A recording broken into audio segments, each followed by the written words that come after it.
kaum muslimin dan muslimat sidang jemaah Habib menjelang isya yang dirahmati Allah.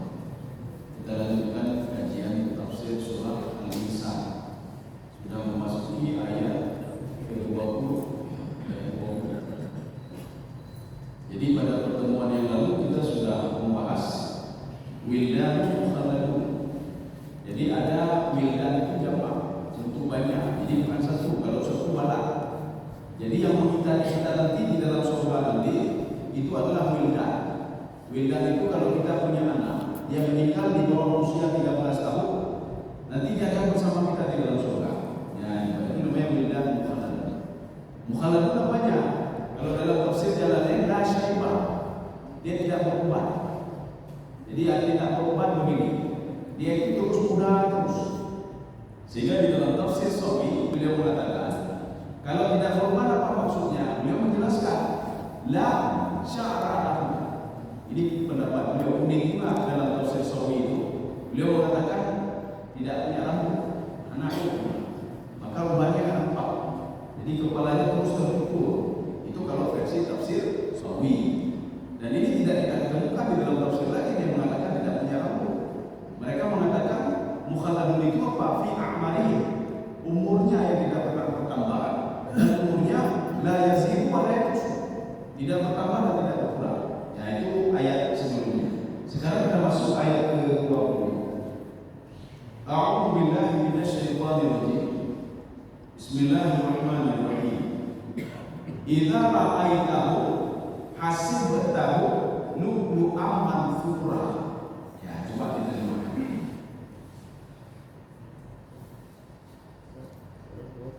Ayat 20. Ayat 19. Ayat 19. Ayat 19. Ketika kamu melihat mereka, ayat 19. Ya, ada terjemahan coba. Terus siapa yang ada terjemahan? Surah Al-Insan ayat 19. Wayatufu alaihi. Idza ra'aitahu, oh ya ini apa namanya? Wayatufu alaihi wildan mukhalladun. Idza ra'aitahu. Nah, jadi kemarin itu kita sudah terjemahkan setengah. Sekarang setengah lagi.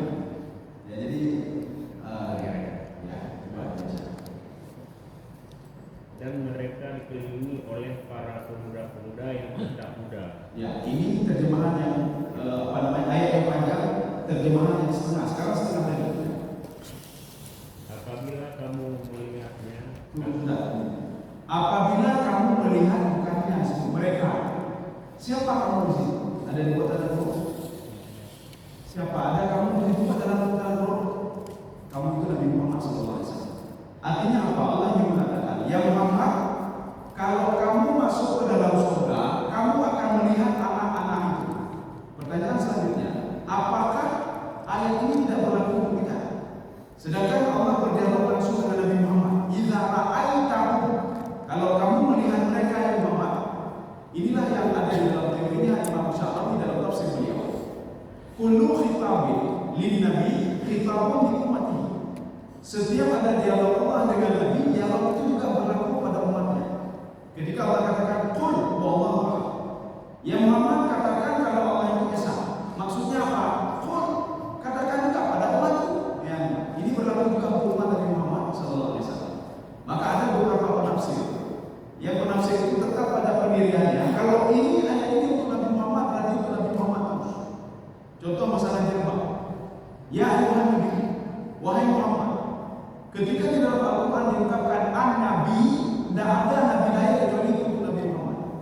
Kalau diungkapkan ar-rasul, tidak ada lain untuk Nabi Muhammad SAW. Maka sebagian penafsir menafsirkan apa? Jilbab itu tidak wajib. Kenapa tidak wajib? Karena itu untuk Nabi Muhammad saja.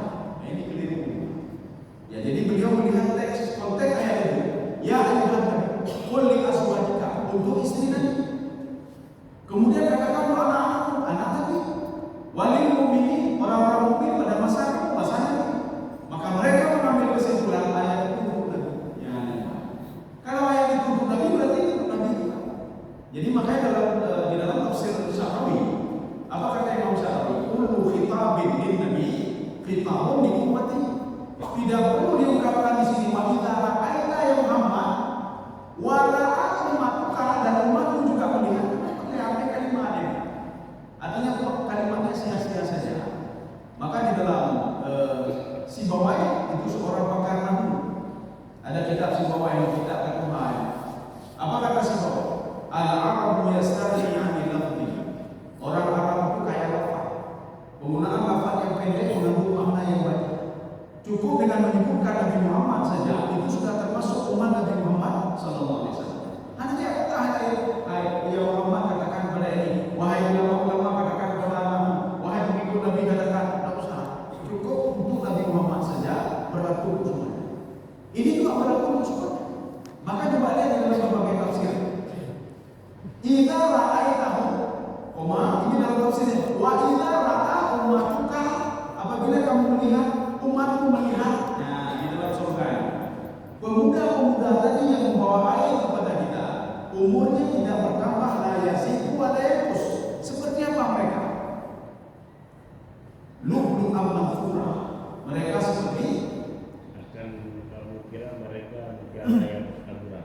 Mutiara yang bertaburan, bukan kira itu, tapi mereka seperti, ini namanya tasbih.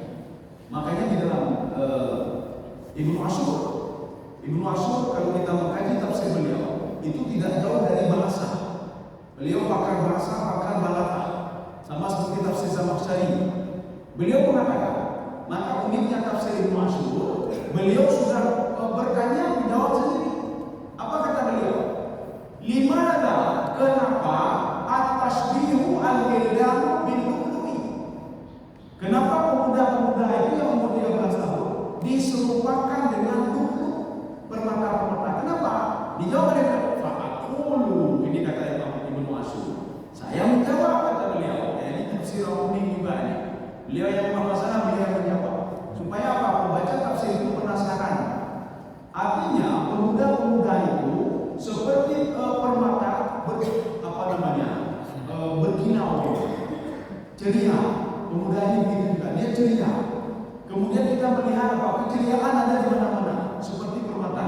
Kita ambil permata, tadi itu permata, dia berkilau di mana-mana.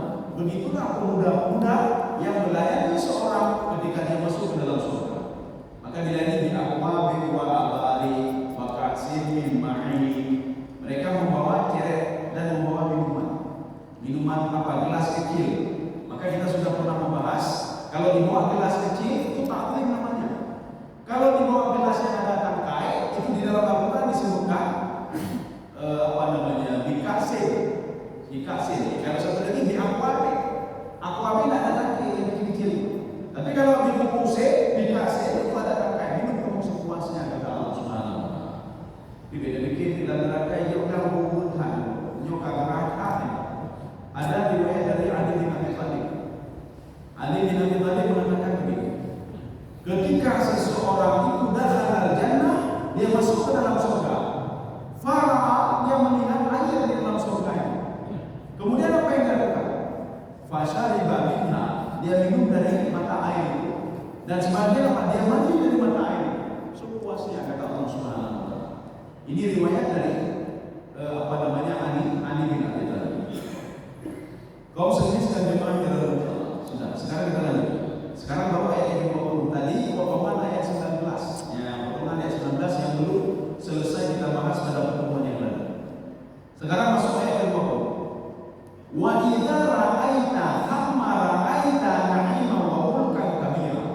Ini kan panjang. Nanti kita potong-potong dulu. Sekarang terjemahan yang panjang dulu.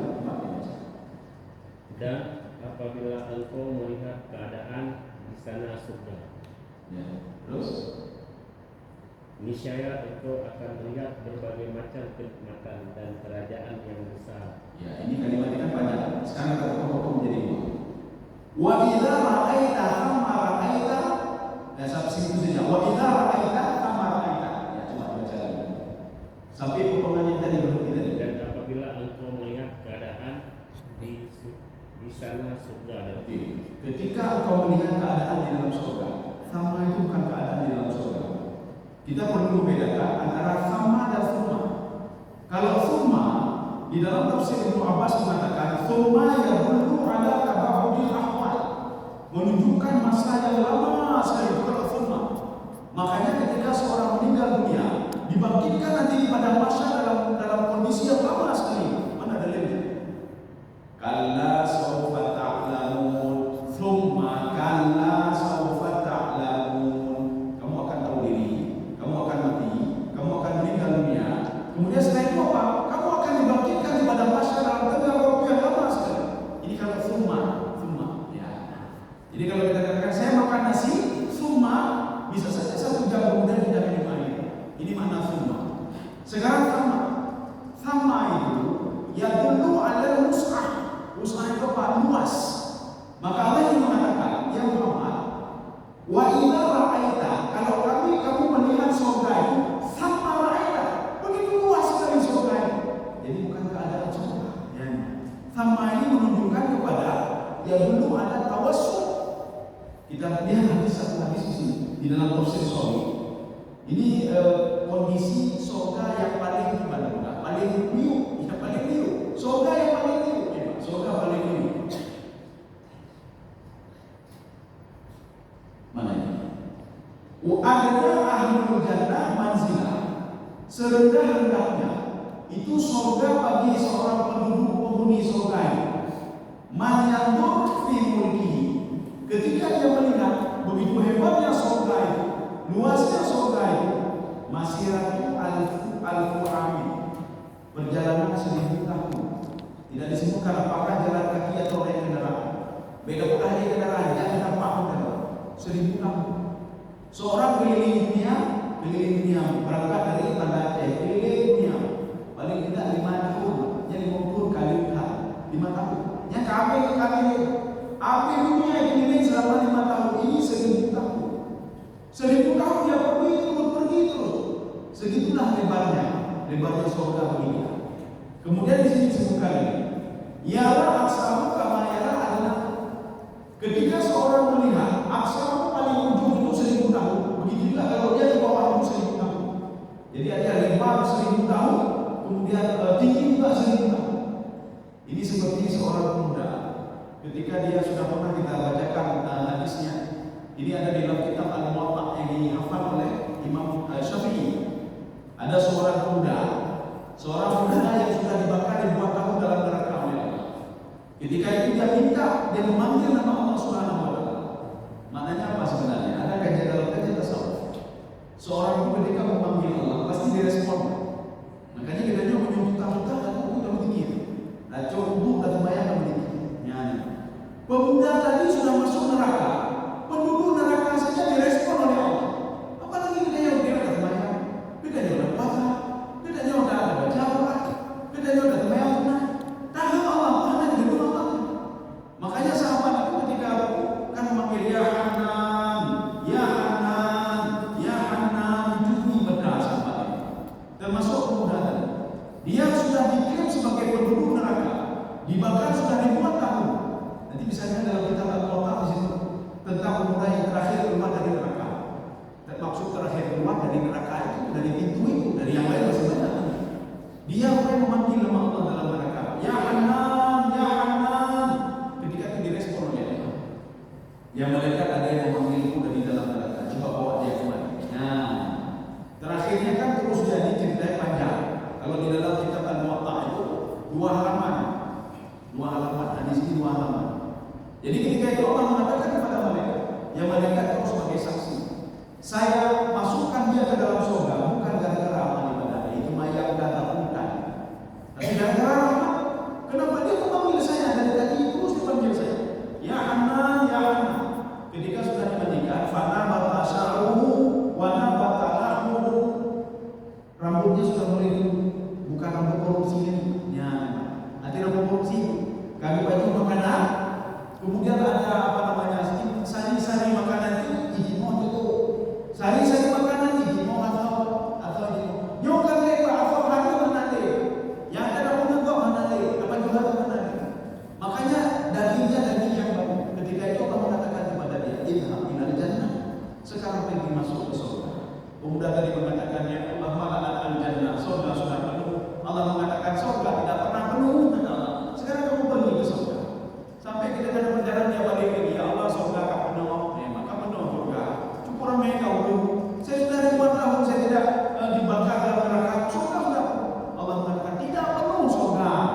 dia pergi lagi, mau sampai ke pintu surga, dia balik lagi surga. Allah mengatakan, surga untukmu saja, kata Allah. Semua selangit dan bumi, kata Allah, untuk beliau saja. Ya, untuk beliau saja. Sampai Buddha ini mengatakan, kayak maya-maya. Ada yang surga kalau berbuah langit dan punya anak pakai gejah kamu, kata Allah Subhanahu wa Ta'ala. Kau sendiri sedang di mana dalam jalan? Dalam oke. Wa idza ra'aita thamma ra'aita. Ya. Kamu akan melihat. Itu sama itu yang berbuah ala lusa. Begitu luasnya surga. Kalau kita bisa menguasai Banda Aceh, berbuah Banda Aceh. Kita bisa menguasai Sumatera, berbuah Sumatera. Kita bisa menguasai dunia, berbuah semuanya. Begitu berapa luas bumi. Tapi ketika dimasukkan ke dalam surga, thamma ra'aita. Sejauh mata-mata, ini baru hadis ini. Katanya 1000 tahun perjalanan. Apa 1000 tahun perjalanan? Apakah kaki atau dengan kendaraan atau dengan apa tidak disebutkan? Ya. Kaum muslimin sekalian jemaah yang namanya thamma ra'aita na'iman. Ya, coba dibaca ra'aita na'iman. Niscaya engkau akan melihat berbagai macam kenikmatan. Sudah. Engkau akan melihat nikmat. Maka di dalam tafsir Jalan Lain, beliau mengatakan, "Thamma ra'aita na'iman la tusaf." Apa itu la tusaf? Tidak bisa dibayangkan nikmat itu. Hanya katanya nikmatnya. Kita belum pernah pergi ke Eropa. Aja Eropa, oh ada kayaknya ada do, hana itu, yang kamu di dunia. Hana yang Aceh hana ya. Itu dunia hana. Ya, kita dikejar-kejar saja. Tetapi ini nikmat di sini itu jamak dari nikmat itu apa namanya? Naim banyak nikmat. Tetapi apa kata Imam Jalalain? La usaf. Nikmat itu tidak bisa digambarkan. Makanya ketika Allah mengatakan dalam Al-Quran, wa in ta'uddu ni'matallahi la tuhsuha. Kalau kamu ingin hitung-hitung nikmat Allah, anda kau tengok nikmat Allah. Setiap pergerakan darah ini, pergerakan darah. Kita tidur, jantung dekat. Kita tidur, tapi apa nafas tetap berjalan.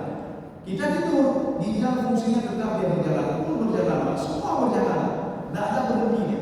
Darah itu tidak ada berhenti. Hanya kena darah kita lihat, duit ada. Habis kita begini. Ibu kali ginjal makan dia, duit ada. Tidak ada. Jadi artinya apa kenikmatan itu makin tak punya mata Allah dan Rasulullah. Di dunia saja hakikatnya ada. Cuma kita saja, kita itu dalam benak kita. Itu nikmat itu apa? Harta saja. Harta jabatan, punya harta ada nikmatnya. Nah nikmat rohnya, anak-anak pun pegang pun. Nah nikmat roh, ada nikmat. Bahkan ada jabatan, mana jabatan. Padahal nikmat itu apa? Di dalam tafsir As-Sa'di, kullu ma yantafi bihi nas fahuwa nikmat. Segala sesuatu yang bisa kita ambil manfaat itu nikmatnya. Kita masih bisa melihat. Tetangga kita ada problem, berarti nikmatnya. Ya. Kita masih bisa menggunakan tangan kita untuk membaca Al-Quran, Al-Quran, untuk membantu orang lain, kita bersedekah, berarti nikmat ini. Maka ketika nanti kita tidak bisa lagi bergerak kali ini kasih roh, berarti nikmat akan diberi oleh Allah Subhanahu wa Ta'ala. Ya, maka kita kira ini lepeng, begini, itu lebih dari lepeng. Ada murid saya, di bulan Mesir, tapi kamu meninggal, sudah meninggal dunia. Waktu ke Indonesia ada ketemu sama saya. Jadi dia itu ginjalnya tak fungsi lagi, padahal masih muda. Ginjal tak fungsi lagi. Harus cuci darah. Umur kira-kira 21 tahun. Bantuan pun tak boleh kita di Mesir. Lu tanya makan, lu pengen cuci darah, kita pengen cuci darah. Cuci darah aja itu walau cuma tak kira bagi cuci darah. Dan usia masih 20-21 tahun. Setelah itu apa kata dia? Saya pernah ke pemerintahan mau minta bantuan mau beli ginjal. Lu nanya apa yang belum ginjal? Ini di Jakarta ada pulau 1,5 M. 1,5 M. Kata beliau, ini kata murid saya, jangan kita 1,5 besar, 2 miliar pulau besar. Bahkan cukup tak kena. Hanya kena tahu. Jangan dulu kata Muhammad. Maka orang cuci darah ini tidak seminggu 2 kali. Kita ada cuci darah ada kemungkinan. Artinya apa? Luar biasa nikmatnya. Makanya kata Imam Ghazali, seorang akan tahu nikmat sesuatu, harga sesuatu ketika sesuatu itu dicampur oleh Allah. Ketika nikmat ginjal dicampur. jabatan anak kali. Anak harga boleh. Cuma kita nyoji nopo, nyoga lima, manuka lima, yang lima apa yang lima jabatan, menyoga jabatan anak lima udah. Ya. Makanya Imam Ghazali mengatakan seorang itu akan mengetahui nikmat ketika nikmat itu dicabut dari dia. Baru dia tahu.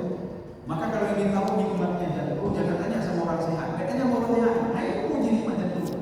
Tanya Pak Umum yang kenal, kakaknya dia tahu uji dia yang patah balik. Bagaimana nikmat jantung?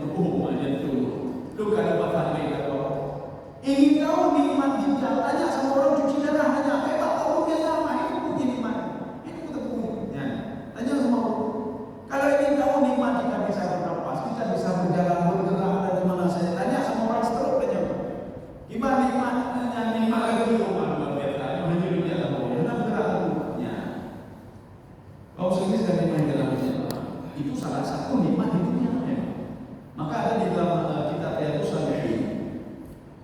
Rasulullah SAW mengatakan begini. Rahmat Allah itu ada 100. Satu itu diturunkan di dunia, 99 nanti disimpan oleh Allah. Masih satu saja, coba kita lihat di dunia ini. Ya, kenikmatan ini diberikan rahmat ini. Kan banyak sekali, itu baru satu. Belum 99 itu belum kita dapatkan lagi. Baru di dunia. Jadi memang ada di dunia baru Allah. Ya. Ini namanya thamara kita nikmat. Jadi arti nikmat di sini la tusaf. Tidak bisa digambarkan bagaimana nikmat ini. Mana ada doa, mana ada doa. Ada terjadi dialog. Ini ada di dalam diskusi. Allah berdialog dengan penduduk surga. Apa kata Allah Subhanahu wa taala? Itu nikmat yang saya berikan, bukan atau belum? Ya. Apa jawab orang yang masuk surga tadi? Hanya doa jawab ya Allah. Hanya doa jawab. Meyakana hana ape gitu. Yang kana hana ape. Bagaimana kamu yang kana hana ape gitu? Ya. Kami juga nikmat yang kana hana ape gitu berarti mati. Jadi artinya hana ketemu bukan ya. Menyempurna hana menyolekeh gitu. Itu nikmat yang diberikan nanti di dalam surga. Ini cuma gambaran saja. Digambarkan ya Allah Subhanahu wa taala untuk motivasi kita. Inilah dakwahnya Nabi Muhammad SAW. Dakwah Nabi di dalam konsep Imam At-Tabari. Apa kata Imam At-Tabari? Dakwah Nabi itu at-targhib wa at-tarhib. Targhib itu motivasi ibadah. Beribadahlah kamu nanti kamu akan begini. Beribadahlah kamu di dalam masyarakat ini. Beribadahlah kamu nanti di alam masyarakat ini. Beribadahlah kamu nanti ketika kamu meninggal dunia kondisimu akan seperti ini. Targhib. Dan tarhib juga. Tarhib itu apa? Menakut-nakuti. Menyuhana anak semayang, menyuhana anak syirik pada Allah nanti akan diasah oleh Allah. Ya. Jadi Al-Quran begitu. Al-Quran itu memberikan motivasi. Oh kita apa? Ya sudah kata Allah. Kalau kamu mau harta saja tak apa kata Allah. Saya izinkan. Ini ada di dalam surah. Maka yuridul ajilata ajjalna lahu fiha ma nasya'u liman yurid. Sebagai membaca liman yurid. Ya. Maka yuridul ajilah itu apa? Ajilah itu instan. Dia mau instan, maka mau dia beribadah. Nah mau dia bersedekah. Dia mau kalau bersedekah dapat langsung dapat. Dia mau ketika ini dapat harta banyak, ngambil punya orang lain, dapat harta langsung instan. Nah mau dia beribadah, tidak mau dia. Pada dia kupu dan bersedekah, kupu rehat, kupu dan bayar, begitu kupu rehat, tak rehat. Dia mau instan. Maksud ajilah di sini, ajilah itu roda berputar, cepat berputar. Ini dikiaskan harta yang ada di dunia dia mau cepat, belum jabatan, mau silakan kata Allah. Anak boleh bayar biji, tunjuk pada Allah. Makanya ini ajilah, ajilah dalam firman. Saya permudah lagi kata Allah. Kamu mau harta banyak, saya permudah dapat harta banyak. 5 juri, sebagai bacaan 5 juri dapat saya akan berikan kepada orang-orang yang mau kata Allah. Kalau mau tidak, kerjalah 24 jam semua diberikan oleh Allah. Ya, lalu itu oleh apa? Baik kata mana boleh kata. Nyembuh kaya. Maka sebagian membaca 5 juri. Siapa yang mau lagi kata Allah? Lagi waktu. Sedikit pun tidak saya kurangi nikmat yang kita minta kata Allah Subhanahu wa taala. Tetapi tsumma ja'alna lahu jahannam. Saya persiapkan jahannam. Kenapa? Sudah saya berikan nikmat anak nutfah ini. Sudah saya berikan nikmat medrah anak nutfah. Jangankan Allah medrah dalam nutfah. Ya. Kerja itu pakai dengan rezeki. Pakai rezeki baru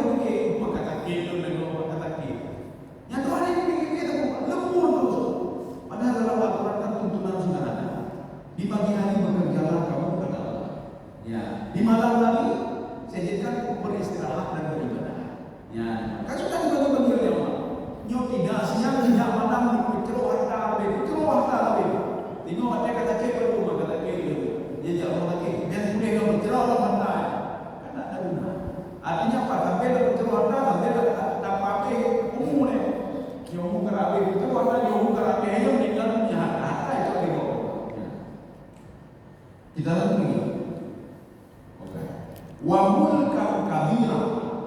Coba dibaca yang terakhir. Dan kerajaan yang besar. Kerajaan yang besar. Apa maksud kerajaan yang besar? Kalau di sini disebutkan wasi'ah la ayatalah. Itulah berhubungan dengan sama tadi. Maksud kerajaan ini lagi kerajaan ini. Bahkan bukan lagi kerajaan yang disebutkan. Kan lagi bukan seperti ini. Ya. Wa mulkan kabira.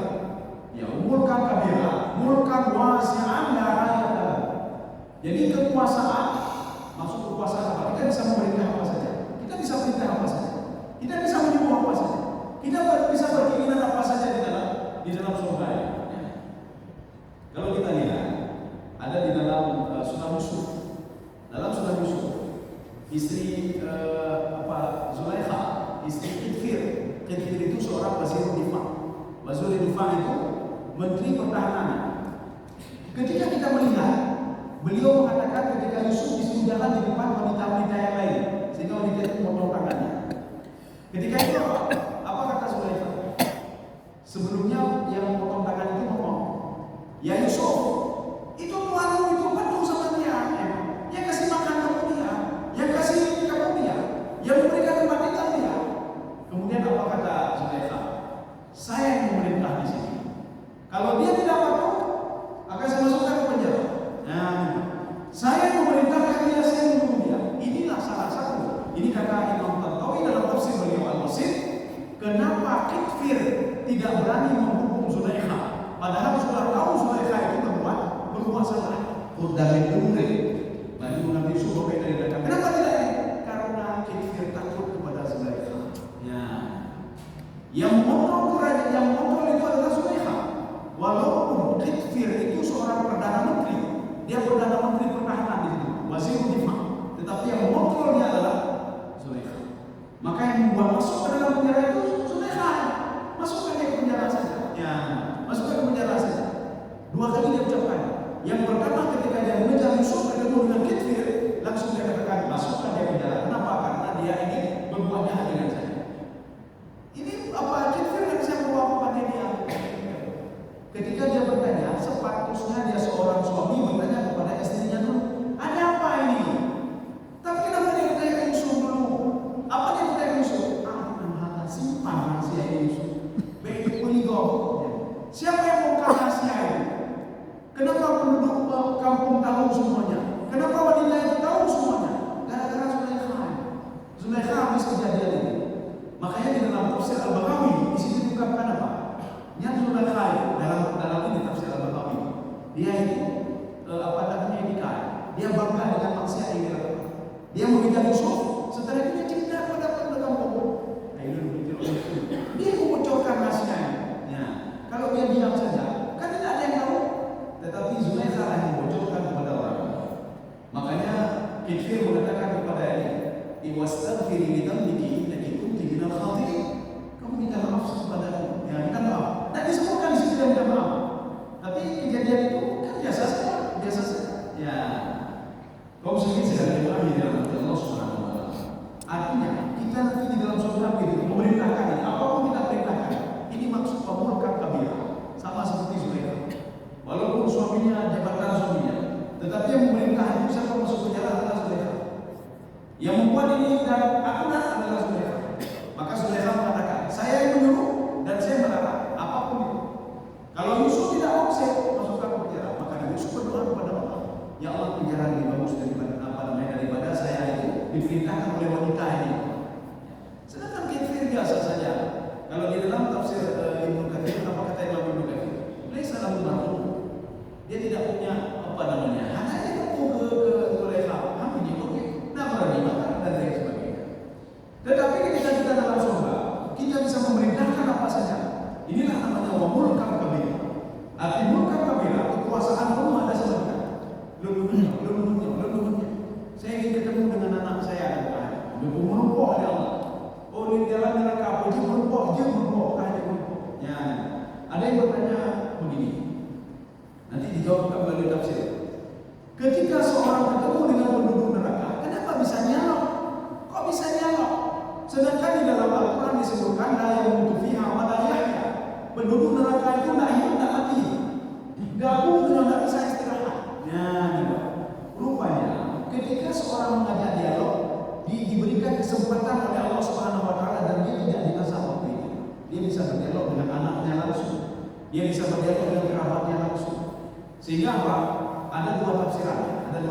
Tafsiran yang pertama, ketika masyarakat bisa kenapa masuk dalam neraka sakar? Tafsiran yang pertama, ini dialog penduduk surga dan penduduk neraka. Apakah itu anak kamu? Apakah itu suaminya? Apakah itu istrinya? Atau orang dekat dengan dia? Dia bertanya, apakah dalam neraka ini? Pada yang belum kaya itu tidak perlu amal maya. Baru berpikir dia. Oh, bagian dulu dalam amal maya. Satu. Tafsiran yang kedua, ini pertanyaan malaikat. Kenapa? Karena malaikat ditanya oleh penduduk surga. Wahai malaikat, suami saya mana?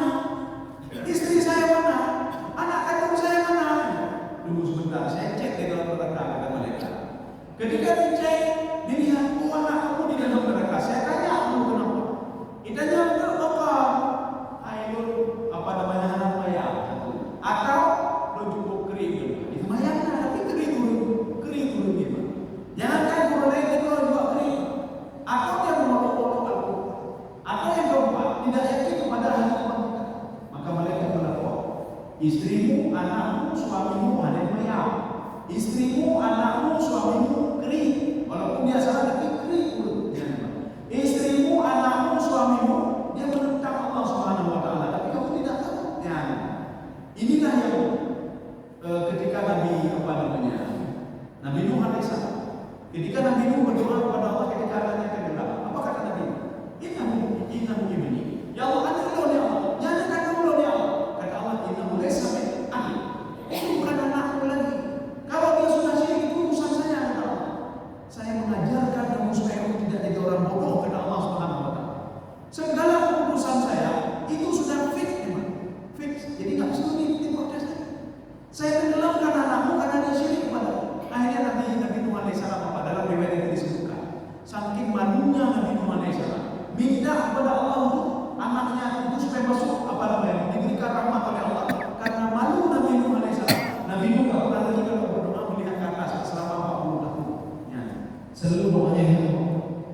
Yang bertanya kata lucu dan kok berani kalau kada waktu ya Allah jadi rezeki itu lucu banget. Kerja kada waktu dah. Nyari bangkok ke kurang ini banget tapi berani dia kata ya Allah berani banget. Nabi Nuh tak berani. Pokok gara-gara kejadian tadi. Ini kita bisa lihat dalam kitab Syiatul Talibin pada juz 2. Sudah disyarah oleh Minhajul Abidin, disyarah oleh Syiatul Talibin.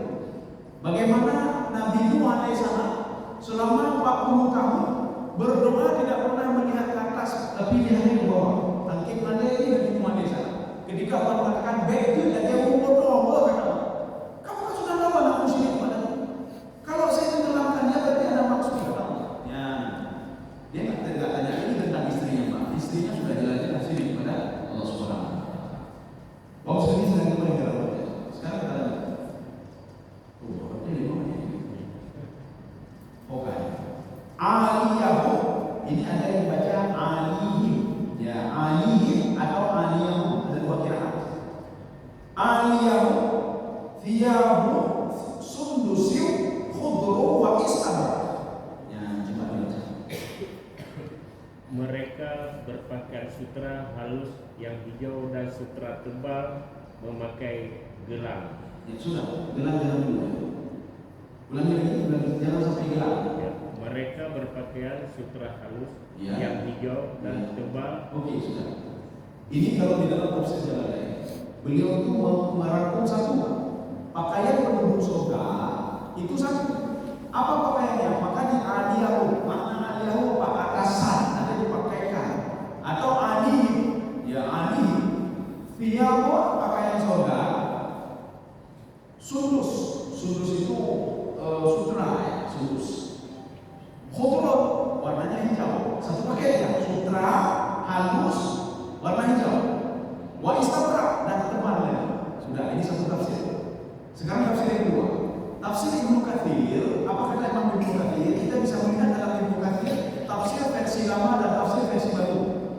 Kalau tafsir versi lama itu judulnya tafsir Ibnu Katsir. Tafsir versi baru judulnya Mukhtasar Sahih Tafsir Ibnu Katsir. Di dalam tafsir ini yang dulu dan yang baru itu mengatakan pakaian penduduk surga itu 3 pakaiannya. Ya, pakaiannya 3. Yang pertama apa ini? Sundus, pakaiannya baju sutra satu. Yang kedua khutun, pakaian warna hijau. Dibedakan ini pakaian sutra satu. Yang kedua ada pakaian warna hijau. Yang kedua. Yang ketiga wa istadrak, dan ada pakaian yang tebal. Ya, pakaian yang tebal.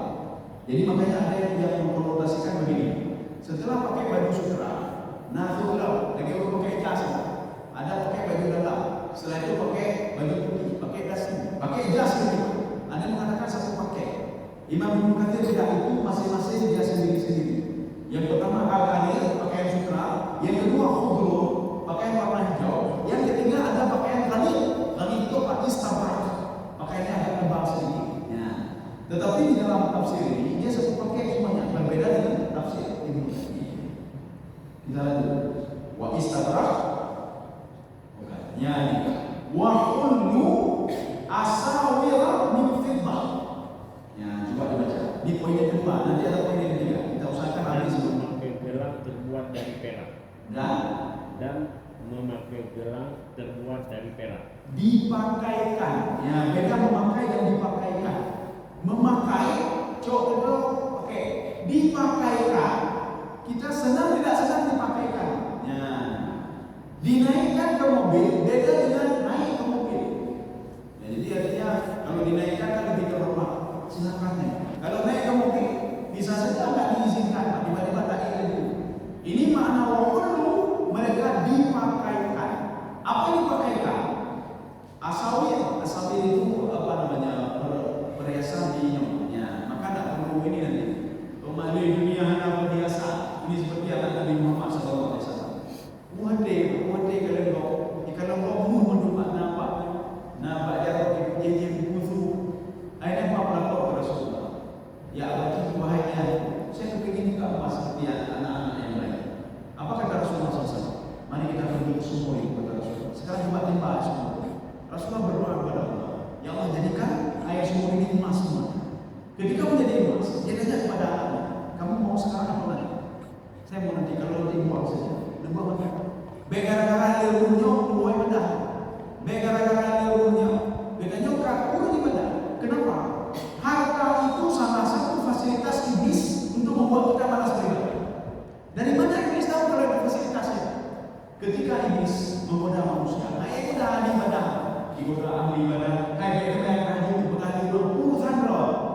Kayak yang puluhan dolar. Iblis banyak tu mana? Iblis banyak tu. Kayak yang berkali ahli ibadah apa urusan? Maka ketika itu dia sudah habis caranya, mau caranya Allah Subhanahu Wa Taala memperkenalkan cara baru kepada iblis. Ini cara Allah yang memperkenalkan kepada iblis. Apa kata Allah? Wasyarikhum fil amwali wal auladi wa'idhum. Kamu kalau ingin ini saya kasih tahu caranya untuk menggoda seorang ahli ibadah. Menggoda melalui hartanya. Makanya kita berdoa ahli ibadah kami jauh-jauh kamu belum ibadah ya? Diberikan itu. Maka godalah melalui itu kata Allah Subhanahu Wa Taala. Jadi makanya nanti sebagian Rasulullah takut sekali ada harta di rumah. Ketika ada pembagian harta rampasan perang, Rasulullah nggak mau meja tangan. Ada orang bawa turun, belum sampai di atas meja sudah diambil oleh Aisyah dan dibagi-bagi ke orang lain. Ditanya golong berubahnya katanya nada katanya. Golong apa yang aku katanya nada katanya. Nyonya urung menjadi kau, aku punya nada katanya. Golong ini ulang-ulang. Tetapi Aisyah sebelum sampai ke atas meja, karena takutnya sudah dibagi.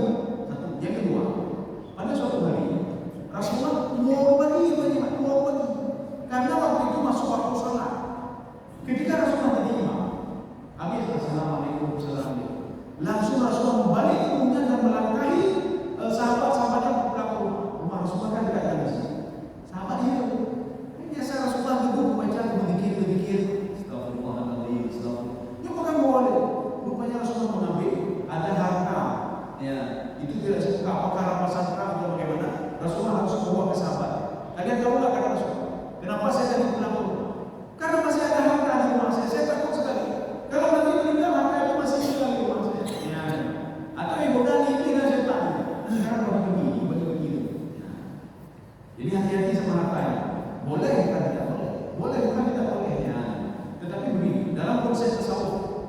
Jadi zuhud itu jadikan dunia, jadikan harta itu di tangan. Bepatal mati. Ya, menyoba patal mati stres aja. Nah, kalau dibilang tanam padi, tanam ni bukan berhasil. Lu bukan berhasil stres. Karena kalau patal mati, jino yang patal mati akhirat patal mati. Bedanya apa namanya? Buta, mana kita cabut awal. Anak takut. Ya. Jadi jangan sampai susah kita tak dapat duit, tak dapat apa-apa. Kalau duit tak dapat bisa cari lagi. Kenapa dunia di tangan kita? Gak ada, di dalam utang ada di TV. TV kamu ini ada itu di dalam. Ya. Jadi ada yang bisa dicari. Tapi yang ada dalam ini susah kita cari. Jadi makanya dunia ini di tangan. Ini sudah menjadi konsep Ibnu Abbas dan di dalam beberapa tafsir seperti itu konsepnya. Konsep Imam Ghazali begitu juga. Konsep Imam Al-Qurtubi begitu juga. Jadikan dunia ini di tanganmu dan akhirat itu di dalam hatimu. Sedikit lagi, ya sudah. Wakulu asalnya dari fitnah. Jadi perhiasan yang dikatakan itu dari apa? Fitnah. Fitnah itu perak. Di dalam ayat tadi kita ambil dari emas. Nah disitulah baru emas di dunia beda pikir sama akhirat. Makanya tidak diharamkan lagi.